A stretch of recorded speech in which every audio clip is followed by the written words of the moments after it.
Hello everyone, আমি ভাস্কর। আজকে কথা বলবো মিঠুন চক্রবর্তীর 1 তারিখে শ্রীমান ভার্সেস শ্রীমতী মুভিটা মুক্তি পাচ্ছে এবং বস কলকাতায় না পুরো প্রলয় শুরু হয়ে গেছে। বস পুরো কলকাতায় প্রলয় শুরু হয়ে গেছে। আমি কিছুক্ষণ আগে আপনাদেরকে একটি আপডেট দিয়েছিলাম যে কলকাতাতে শ্রীমান ভার্সেস শ্রীমতী মিঠুন চক্রবর্তীর যে নতুন যে আপকামিং মুভিটি, এই মুভিটির ডে 1 অ্যাডভান্স বুকিং কীরকম চলছে, কত বুকিং হয়েছে সেই ডিটেলস আমি এখনও দিইনি, সেগুলো আমি রাতের দিকে নিয়ে আসবো। কিন্তু কীরকম টিকিট বুকিং চলছে সেটার কিন্তু আমি একটা আভাস দিয়েছিলাম। কিন্তু বস বস বস এবার প্রলয় কেন শুরু হয়ে গেছে। এবং আর একটা কথা বলবো, সেইটা হচ্ছে যে মিঠুনদা যে এত বড় তো অভিনেতা, তার অভিনয় দেখে সবাই মুগ্ধ, কেউ কাঁদছে, কেউ হাসছে, কেউ আবার উল্টোপাল্টা কথাও বলছে, সেটা কোনো ব্যাপার না। কিন্তু মিঠুনদার যে কথা, মিঠুনদার যে অভিজ্ঞতার যে কতটা দাম আছে, এটা বস আবারও প্রমাণিত হয়ে গেল। তার কারণ বলছি, দেখো মিঠুন চক্রবর্তী বলেছিল যে এই পুজোর মধ্যিখানে, এইগুলোর মধ্যিখানে বই কেন মুক্তি দিতে হবে। বইয়ের কন্টেন্টটা যদি ভালো হয়, একটা গল্পটা যদি ভালো হয়, তাহলে দর্শক কিন্তু দেখবে। তোমরা পরে মুক্তি দাও। এর আগে একটা মুক্তি পাওয়ার ডেটের কথা ছিল, কিন্তু সেটা কিন্তু পিছিয়ে আজকে মুক্তি দিচ্ছে, তাই তো, শ্রীমান ভার্সেস শ্রীমতী। এবং সেটাই কিন্তু বস এই রকম রেজাল্ট পাচ্ছে। প্রথম রেজাল্টটা হচ্ছে যে এত ভালো ভালো সিঙ্গেল স্ক্রিন পেয়েছে।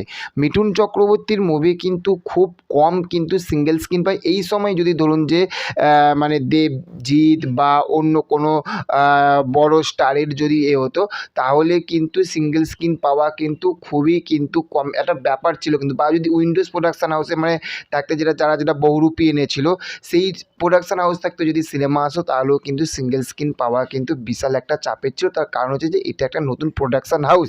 এখানে মিঠুন চক্রবর্তী হিসেবে কিন্তু এখানে কিন্তু কেউ হল দেবে না, কিন্তু এখানে প্রোডাকশান ভ্যালু কতটা সেই হিসেবে তুমি কটা হিট দিয়েছো, কি দেখেছো, সেটা দেখে কিন্তু এখানে কিন্তু সিনেমা হলে শো দেয়। তো সেখান থাকতে বস 1 তারিখে দেওয়াতে কিন্তু একটা ব্যাপক একটা শো পাচ্ছে, আমি দেখতে পাচ্ছি এই মুহূর্তে। আর সব থাকতে ভালো সেটা হচ্ছে যে কলকাতায় প্রথম এই মুহূর্তে বুক মাই শোটা খুলে দেখো তোমরা, হাতিবাগানের যে বিনোদিনী যে থিয়েটারটা রয়েছে, সেটা ব্যালকনি, বিশাল বড় একটা ব্যালকনি, পুরো ব্যালকনি বস হাউসফুল। মানে ফিল্ম ফেস্টের থেকে ফিল্ম ফার্স্টের দিকে এসে গেছে, পুরো হাউসফুলের দিকে বস যাচ্ছে ব্যালকনিটা। এবার আস্তে আস্তে কিন্তু নিচের যে রেয়ার যে স্টলগুলো, সেগুলো কিন্তু বস এবার কিন্তু ভর্তি হতে শুরু করেছে। তাহলে ভেবে দেখো, প্রথম সিঙ্গেল স্ক্রিন, নট মাল্টিপ্লেক্স কিন্তু একটা ছোট্টর মধ্যে হয়, একটা সিঙ্গেল স্ক্রিন কিন্তু বিশাল বড় হয়। সিঙ্গেল স্ক্রিন কিন্তু বস ভরাচ্ছে। এই প্রথম Shriman versus Shrimati first Binodini theatre কিন্তু বস হাউসফুলের দিকে কিন্তু ব্যালকনি এগোচ্ছে। ধামাকা হচ্ছে। সবে তো খেলা শুরু, এখনও খেলা শুরু হয়নি।